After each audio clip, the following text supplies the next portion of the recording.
Greetings, Cleveland, and welcome to Conversations with Cal, the show that initiates engaging conversation. I'm your host, Cornell Calvin III, and I'm thrilled to have as my guest from the city of Cleveland, the senior strategist for the Southeast Side redevelopment, Pastor Marvin Owens. Pastor, welcome to the show. Great to be here. Thank you for having me. Let's start a conversation. Okay, let's do it. So you grew up on East Boulevard. I did. Cleveland native, attended university school. Yes, sir. And then went on to be a pastor in Brooklyn and in Washington, D.C. That's right. What brought you back home to Cleveland? I think it was after COVID, I had a sense that it was time to come home. And I think that was sort of hastened by my mother's health. My family was we were really thinking about how we might better support my parents. And after COVID, folks were living and working everywhere. And so the reality was, I felt like it was an opportunity for me to come home and to be able to contribute to the city of Cleveland.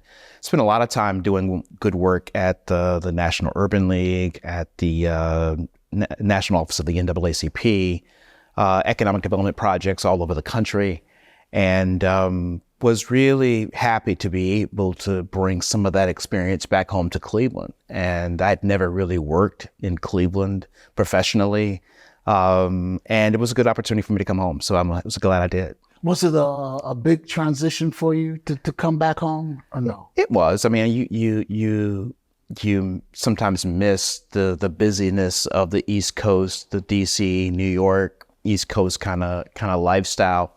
But it was time. I mean, after having lived that for so many years, the older I got, the more interested I was in slowing down and having a different kind of lifestyle. And the exciting thing is to be able to reconnect with family and friends and colleagues from here in the city of Cleveland, and to be able to really take the opportunity to kind of have some impact on the work that was being done. Really exciting opportunity to come work with the mayor. Exciting ministry of redevelopment, if you will, I call it. But it was really a good chance to sort of be able to support this administration's efforts on the Southeast Side. I really was excited about that opportunity. Southeast Side, Union Miles, Lee Harvard, Mount Pleasant, I think encompassing wards 1, 2, and 4. That's right. 55,000 residents. That's right. What is your role as a senior strategist? Well, that's a great question. I think the way the role was designed, it was designed as the lead staff person working out of the mayor's office to really oversee this, I would call a sort of an agenda to change the narrative on the Southeast Side of the city. Decades of disinvestment, decades of just neglect has left the Southeast Side of the city of Cleveland in a situation where it needed to have an influx of investment, of focus. And my role is to oversee this agenda. The mayor and his team created an amazing agenda that included catalytic redevelopment. It included home repair. It also includes commercial corridor redevelopment. So major corridors on the Southeast Side are being redeveloped in terms of white boxing and new signage and patios and street awnings and lighting. So Lee Road, Harvard, Miles, 131st Street, 93rd Street, 116th Street, major commercial corridors on the Southeast Side are being invested in.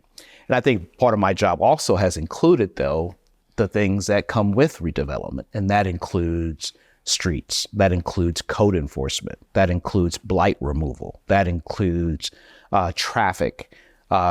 You may have seen the news that talked about just recently the intersection of Lee and Harvard having some things sort of installed on the street to stop street takeovers and people doing burnouts and those other kinds of illegal kinds of behaviors. Those are the kinds of things that have a direct impact on the quality of life on the Southeast side. So beyond the other large scale kinds of efforts, there's also those other kinds of efforts that are really very meaningful and very important and impactful for the residents of the Southeast side.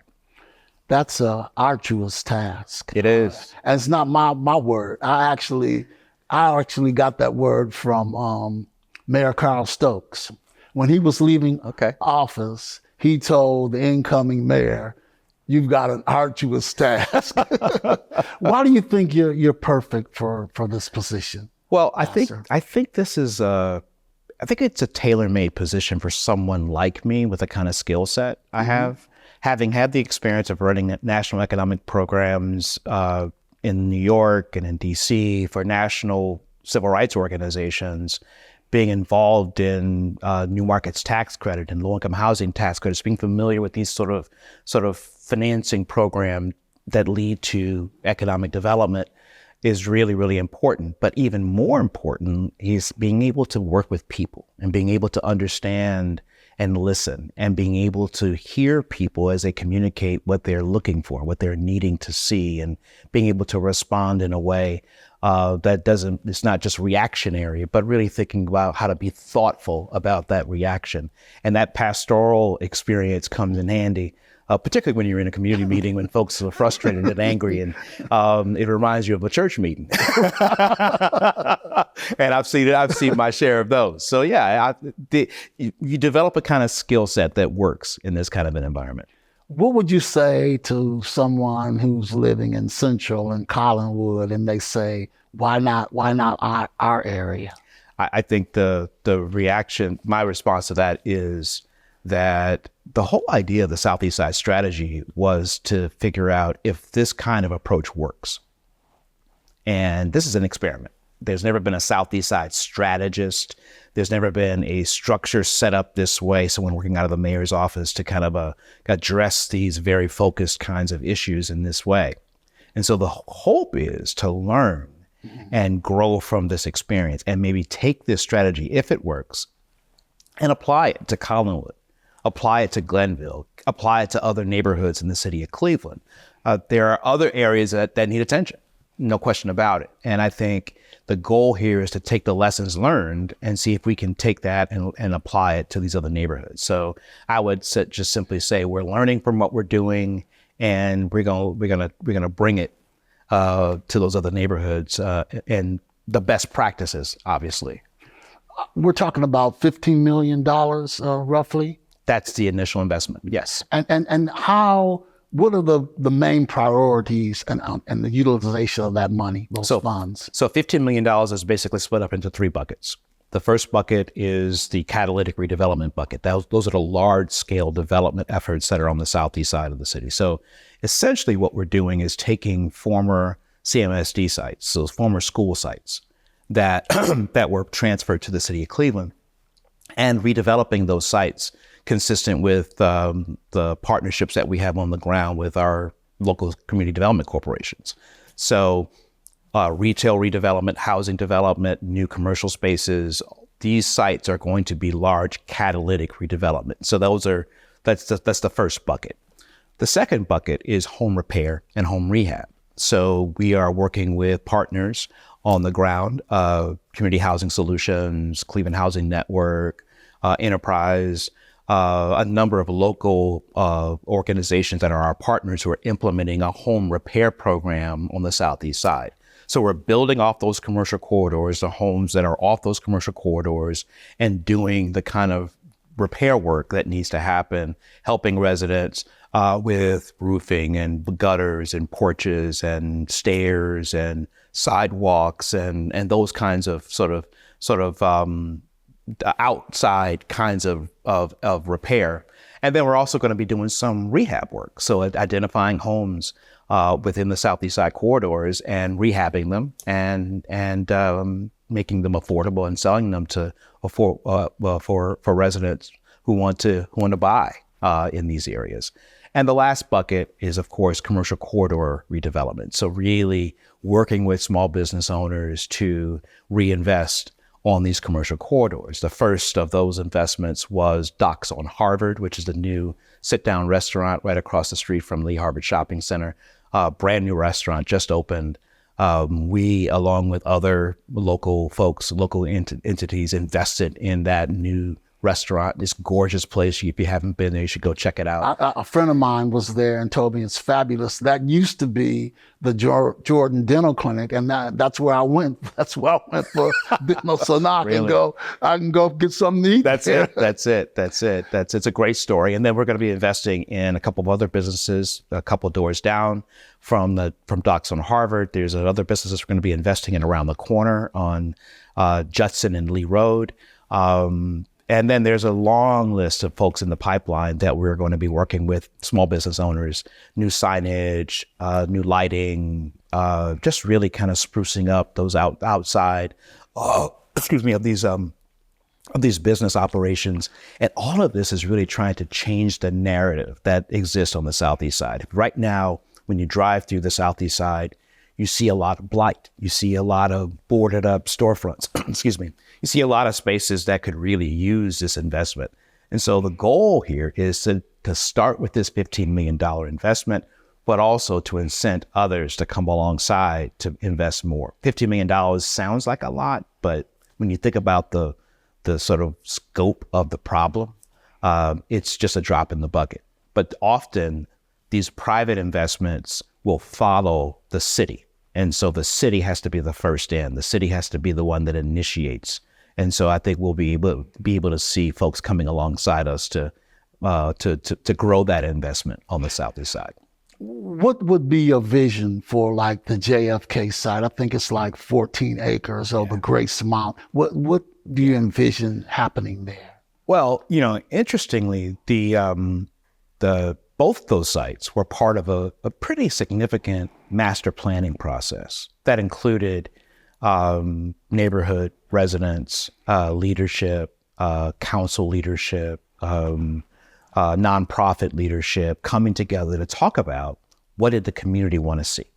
And what we came up with was a master plan that detailed, quite frankly, what the community expected to see on those sites. And so the JFK site is going to be a combination of some housing, different types of housing. One of the challenges that we found out in the market study was Lee Harvard has a abundance of single family houses, small single family homes, but no townhouses to speak of, no multifamily to speak of, and not much senior housing, which is a big issue in the Lee Harvard area. Lots of seniors are still living in those small bungalow houses in the Lee Harvard area and may want to stay in the neighborhood, but may not be able to live in the house anymore because it's just not set up because it has stairs and the bathrooms aren't set up for seniors.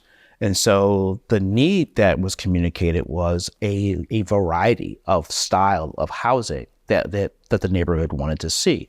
In addition to that, more public space. So green space was a big need. And then also retail and commercial space. So you need to have access to institutions that our neighborhood that residents want to see. They did not want to see more of the same that we see right now in the Lee Harvard Shopping Center, but they really wanted to sort of upscale a little bit some of what the offerings were in this neighborhood. Folks felt like, why should we have to drive to all these other spaces and all these other places to get what we need to get a cup of coffee or something? We should be able to do that in our own neighborhood. So that's the Lee Harvard, that's the JFK site specifically. Now the Grace Mount site, it was housing and green space. Residents want to see housing and green space. And it's a great site for that. I think, single family houses, an area for walking and for sitting, maybe a couple of some townhomes, something that would attract younger families back to the neighborhood. One of the things that I realized when I came back to Cleveland is I happen to have lived in a place where you had to shovel to get your car out. And my kids don't want to shovel. They do not want to go through that. So they want to drive into their house, into their garage, get out of the car and go in the house. And they don't want to have to clean the car off to go anywhere. And so being able to understand the new generation of folks who have different kinds of needs is something that we want to try to address with this new development, because that's what's going to bring folks back to our neighborhoods and communities. Pastor, what's the biggest challenge in attracting new business and new residents, would you say? I think the question is, it comes down to who's going to be the first in. And one of the things that I talk a lot about in this role is, we can get the housing right. We can get the investments in the businesses right. We can figure all those out, that stuff out. Those are math problems. They're numbers. We can figure out how to make that happen. But what you can't really do, you can't really legislate it, and you can't do it just through programs, is create a sense of hope. And I think that's why the role that I play is not just as a person who oversees programs, but it really is communicating a vision of what could be. And that's something that from my religious training is something that I've got some skill in doing that. And that's what I try to do. And creating that sense of hope that then helps to change the narrative. When people begin to see things happening, begin to see things changing, they recognize the fact that this is not just talk. This is really a commitment that the mayor has made, and that Harvard Community Services Center that's been there forever, the new Union Miles Development Corporation with their new name. I can't think of the name now, but it's called the old Union Miles Development Corporation. These organizations are partners on the ground doing this, and what you want to be able to recognize is they are hard at work changing the narrative for our communities. So I think the hardest thing has been talking about a sense of hope after people have been sort of neglected for so long and have been sort of promised so many times that things are going to change, and they've not seen anything change.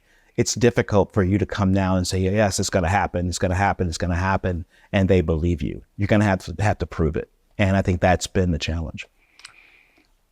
What about the interests of local banks? Have they bought in, or? Well, they're getting there. They're getting there. That has been, I think, one of the biggest challenges in terms of inviting private investment to the table. And I think just recently, the mayor has been communicating some very good conversations he's having with our local banks, and I think that's important. You can't do it without them. The data has shown that there's a lot of growth they need to make in terms of investing in our communities. The data is showing also that the number of mortgages that they're doing in our communities is wanting in some significant ways. But I think there's an openness that I've heard and seen from these banks to do something about it. And I think the mayor is on the right track in sitting down and pushing and saying, we have to have some commitments from you in our neighborhoods and communities. And folks like Key Bank and Fifth Third and Huntington have been very, very, very willing to step up to the table and make some commitments. What criteria do you look for in possible investors? I mean, is there a certain, blueprint that you look for? Here's the thing. And that's a really great question, because it really gets to something that is something we don't always talk about, which is there are people who are investing on the Southeast side already. These are small investors sometimes, buying homes. But we have not had the kind of investment, for the most part, that's committed to this vision that we have for the Southeast side. Meaning, you have investors who will buy a house and hold on to it, or rent a house. and not make too many more investments in upkeeping those spaces. Mm-hmm. We're not interested in talking to those investors about the next steps. What we want are investors who are committed to this vision of the Southeast Side as a growing and vibrant community that we know it used to be, and we know it can be going forward. And so that takes a commitment not just to buy property or to purchase buildings, but it takes a commitment to invest in the upkeep. It takes a commitment to invest in the people. It takes a commitment to invest in the future, the schools, those other supporting kinds of institutions that make a strong neighborhood. So that's what we need. We need investors who see the whole community and not just a piece of property. Let's do a hypothetical. Okay. Small business owner. Okay. I want to open up a men's fashion store on Lee Harvard. Okay. What would be my first step? Well, we've got an amazing structure of relationships within the city of Cleveland that's ready to have that conversation with you. So the economic development team has been reorganized to the point where there are neighborhood investment managers who will be happy to sit down with you and talk to you about your vision for what you want to do in terms of your concept. You have a number of community development staff persons who are set up just for Southeast Side work, who are focused on having discussions with you about what you want to do going forward. There are a number of programs within the Southeast Side strategy that would help you in terms of your business plan. Do you have enough money to do what you want to do? What is it that you want to do? Helping you develop that process going forward. So the unique thing about that situation is, on the Southeast Side, this is the mayor's priority. So as where I sit in the mayor's office, I have access to all of those departments. And if you have an issue, I can call up the director of economic development and find out what's going on. I can call up the director of planning and say, hey, what can we work out? I can call up the head of community development and say, yeah, there's an issue here. Let's figure this out. That's the unique situation that business owner or that entrepreneur is offered if they talk about wanting to do something on the Southeast Side. And I think that's an exciting opportunity. Is there a type of business or industry that specifically you're looking for the Southeast Side or no? Well, no, we need everything. we need everything. Now, of course, we have our share of the usual fast food that exists in lots of different neighborhoods and communities. But like I said before, if you want to go ahead and get a cup of coffee, on the Southeast Side, you still have to drive, a number of places to do that just for a cup of coffee. And that shouldn't be. The residents have communicated a real desire to upgrade the grocery stores on the Southeast Side. So we're looking at models to talk about how do we do that? How do we figure that out? We have a lot of entrepreneurs who want to open restaurants. Yeah. And I think that's exciting. But anybody who's been in business knows that restaurant business it's rough. To say the least. But partners like Harvard Community Services Center, partners like Union Miles Development Corp, partners like Tri-C, we have a number of partners who can sit down with any of these entrepreneurs and walk through their business plan to really kind of have that honest conversation about, how do you do this? What does the market say? It's always funny to me when people who are amazing in the kitchen and cook amazing meals think they want to open a restaurant. Great cooks don't always make great restaurateurs.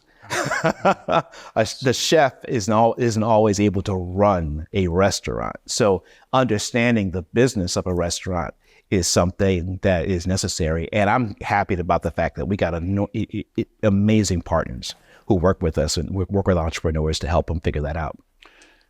Talking about partnership, I was going to ask you about collaboration, because I would think in the scope of what we want to do in redevelopment, we need that collaboration. Absolutely. Talk a little bit about that. Listen, there's no one entity can make this happen. You have to have collaboration. You have to be able to bring people to the table, bring organizations and institutions to the table that help to make the difference. And so without collaboration, this goes nowhere. So I'm excited about the fact that we do have enormous, collaborating partners that kind of work hand in hand with us on this work. So Cleveland Neighborhood Progress has been an amazing partner with us. Like I said, Community Housing Solutions is doing amazing rehab work in terms of the work that we're doing there, and not rehab, home repair work, I should say. We have the local CDCs, Community Development Corporations. I mentioned them already. Union Miles Development Corp. At Harvard Community Services Center. These institutions are the anchors, the community anchors that are engaged every single day with this work. And then you have banking partners that are incredibly important. And last but not least, you got to shout out the council leadership for making this happen. Without council leadership, without their commitment to this would not have gone forward at all. And so shout out to Council President Griffin, shout out to Ward 1, Joe Jones, Ward 2, Kevin Bishop, Ward 4, Deborah Gray. Those council leaders have been incredibly important in making this happen. So that collaboration is what is driving this effort forward. What do you think are the most significant barriers for the Southeast Side vision that you face, would you say? Like I said, I think the question of hope is really the biggest barrier. But I think the other barrier, which I think is also worth noting, has been the lack of participation from everyone. And I think the need to continue to engage community and residents in these conversations is really, really key. And again, it takes a special kind of personality to be able to handle community engagement because you don't always get feedback that's happy and joyful and hopeful. So that's going to be a challenge going forward, having someone continue to have that kind of engagement. And lastly, I got to say this because I think it's important to kind of shout out my clergy colleagues and churches and faith institutions that are on the Southeast Side. They are so critical to the future of this effort. In so many cases, churches are that go-to institution for help that people are accessing, but also these leaders in these churches are they're property owners. They hold assets on the Southeast Side. And so helping our pastors change mentality from thinking of themselves as just a church and thinking about themselves as a community institution, as a property owner, an asset owner in the neighborhoods is something that I feel a particular call to make sure that happens because they need to be engaged in the future. What lessons have you learned in this position? Patience. I tend to want to approach things quickly and get things done right away. But the truth is the Southeast Side didn't get this way overnight. And so the answers and the solutions and the impact are going to take a minute to be able to see and to experience. And so the first hard lesson was to recognize that this is not going to happen overnight. It's going to take the hard work that's going to be over years to see this through. Another lesson I learned is just learning how to work in government. I've never worked in government before. I've always worked for national nonprofits. I've always worked in organizations that were sort of outside of government. So learning the processes and systems and bureaucracies that exist within government has been a challenge. There's some lessons learned about how to get things done. The blessing is that we have a visionary mayor and Justin Bibb, who is a person who understands this and is innovating and being thoughtful and at the same time being really aggressive about pushing to see change happen in these neighborhoods. So the lesson there have been many lessons, but those are the two lessons that that come to mind right now. Pastor, what's the best part of this job? The best part is recognizing that this is a ministry. This is a ministry, and when you're doing ministry, you recognize that that you often have a vision that everyone can't see. Everyone doesn't see it right away, but you have to keep pushing forward.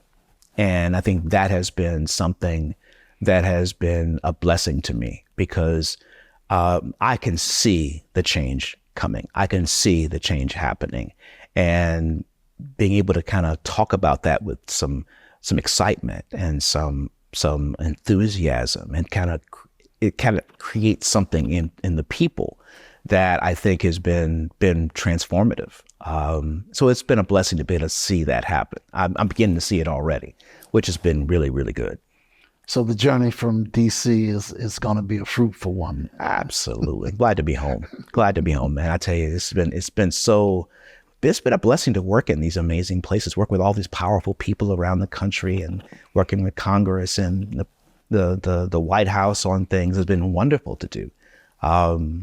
But the other piece of this has been the recognition of the important role that city government can play in changing people's lives.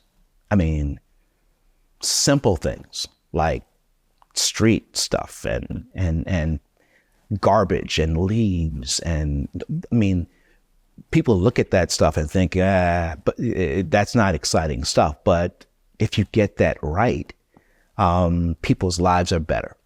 And the sense of there's hope and there's change happening here in the city of Cleveland, I think it goes a long way. I think it's already gotten out. People are coming back.